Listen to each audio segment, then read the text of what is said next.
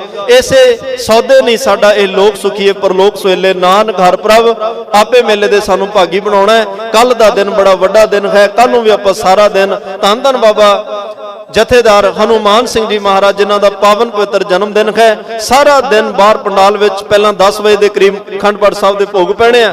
ਉਸ ਤੋਂ ਬਾਅਦ ਬਾਹਰ ਪੰਡਾਲ ਵਿੱਚ ਜੋ ਸਟੇਜ ਸਜੀ ਹੈ, ਦੀਵਾਨ ਹਾਲ ਸਜਿਆ ਹੋਇਆ, ਇੱਕ ਤੋਂ ਇੱਕ ਚੜ੍ਹੰਦੀਆਂ ਬੜੇ ਵੱਡੇ ਉੱਗੇ ਪ੍ਰਚਾਰਕਾਂ ਨੇ ਆਪ ਜੀ ਦੇ ਆ ਕੇ ਦਰਸ਼ਨ ਕਰਨੇ ਆ। ਗੁਰੂ ਘਰ ਦੀ ਮਹਾਨ ਵਡਿਆਈ ਨਾਲ ਆਪ ਜੀ ਨੂੰ ਜੋੜਨ ਦਾ ਯਤਨ ਕਰਨਾ ਹੈ। ਦੋਨੇ ਦਿਨ ਸਮਾਂ ਬਣਾ ਕੇ ਸਮਾਂ ਕੱਢ ਕੇ ਲਾਹਾ ਲੈਣ ਦਾ ਯਤਨ ਕਰੀਏ। ਇੰਨੀਆਂ ਬੇਨਤੀਆਂ ਪ੍ਰਵਾਨ, तमाम ਭੁੱਲਾਂ ਚੁੱਕਾਂ ਦੀ ਖਿਮਾ ਦੇਹੋ ਸੱਜਣ ਅਸੀਸੜੀਆਂ ਜੋ ਹੋਵੇ ਸਾਹਿਬ ਸੋ ਮੇਲ। ਆਓ ਆਖਰੀ ਪੰਕਤੀਆਂ ਦਾ ਪਾਠ ਸਰਵਣ ਕਰਕੇ ਸਮਾਪਤੀ ਕਰੀਏ। ਆਪ ਸੰਗਤ ਦਾ ਗੁਰੂ ਸਾਹਿਬ ਜੀ ਦਾ ਕੋਟਾਨ ਕੋਟ ਧੰਨਵਾਦ ਜਿਹੜੇ ਅਸੀਸ ਦੇ ਕੇ ਆਪਣੇ ਦਰਦੀ ਸੇਵਾ ਆਪ ਕਰਵਾ ਰਹੇ ਹੋ। ਆਓ ਆਖਰੀ ਪੰਕਤੀਆਂ ਦਾ ਪਾਠ ਸਰਵਣ ਕਰਕੇ ਸਮਾਪਤੀ ਕਰੀਏ ਜੀ। ਪੈ ਪੰਜਨ ਪਰ ਪੀਰ ਨਿਵਾਰਨ, ਕਲ ਸਹਾਰ ਤੋਹੇ ਜਸ ਵਕਤਾ। ਕੁਲ ਸੋਢੀ ਗੁਰ ਰਾਮਦਾਸ ਤਨ, ਧਰਮ ਤੁਜਾ ਅਰਜੁਨ ਹਰ ਭਗਤਾ। ਵਾਹਿਗੁਰੂ ਜੀ ਕਾ ਖਾਲਸਾ, ਵਾਹਿਗੁਰੂ ਜੀ ਕੀ ਫਤਿਹ। ਆਨੰਦ ਸਾਹਿਬ ਰਾਮਕਲੀ ਮਹੱਲਾ ਤੀਜਾ। ਆਨੰਦ ਏਕ ਓੰਕਾਰ ਸਤਿਗੁਰ ਪ੍ਰਸਾਦ। ਆਨੰਦ ਭਇਆ ਮੇਰੀ ਮਾਏ, ਸਤਿਗੁਰੂ ਮੈਂ ਪਾਇਆ। ਸਤਿਗੁਰ ਤਾ ਪਾਇਆ ਸਹਿਜ ਸੇਤੀ, ਮਨ ਵਜੀਆ ਵਾਧਾਈਆ। ਰਾਗ ਰਤਨ ਪਰਵਾਰ ਭਰੀਆਂ, ਸ਼ਬਦ ਗਾ ਬਣਾਈਆਂ। ਸਤਿ ਤਾ ਗਾਵੋ ਹਰਿ ਕੇਰਾ, ਮਨ ਜਿਨੀ ਵਸਾਇਆ। ਕਹਿ ਨਾਨਕ ਆਨੰਦ ਹੋਆ, ਸਤਿਗੁਰੂ ਮੈਂ ਪਾਇਆ। ਏ ਮਨ ਮੇਰਿਆ ਤੂੰ ਸਦਾ ਰਹੋ ਹਰ ਨਾਲੇ। ਹਰ ਨਾਲ ਰਹੋ ਤੂੰ ਮਨ ਮੇਰੇ, ਦੁਖ ਸਭ ਵਿਸਾਰਣਾ। ਅੰਗੀਕਾਰੋ ਕਰੇ ਤੇਰਾ, ਕਾਰਜ ਸਭ ਸਵਾਰਣਾ।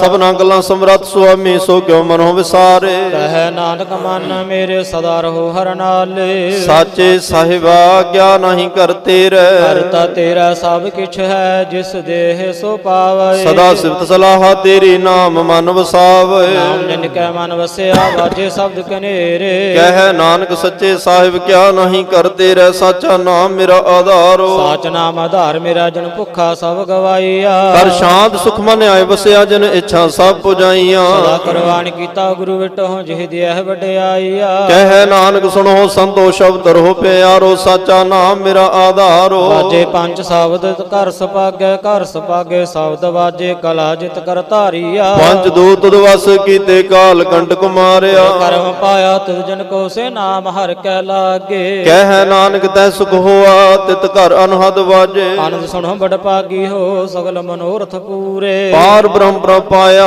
ਉਤਰੇ ਸਗਲ ਵਿਸੂਰੇ। ਦੁਖ ਕਰੋ ਸੰਤਾਇ ਪੁੱਤਰ ਸੁਣੀ ਸੱਚੀ ਬਾਣੀ। ਸੰਤ ਸਾਜਨ ਭਏ ਸਰਸੇ ਪੂਰੇ ਗੁਰ ਤੇ ਜਾਣੀ। ਸੁਣਤੇ ਪੁਨੀਤ ਕਹਤੇ ਪਵਤ ਸਤਿਗੁਰ ਰਹਾ ਭਰ ਪੂਰੇ। ਬਿਨਵੰਤ ਨਾਨਕ ਗੁਰ ਚਰਨ ਲਾਗੇ ਵਾਜੇ ਅਨਹਦ ਤੂਰੇ ਸਲੋਕ। ਪਵਨ ਗੁਰੂ ਪਾਣੀ ਪਿਤਾ ਮਾਤਾ ਤਰਤ ਮਹਤ।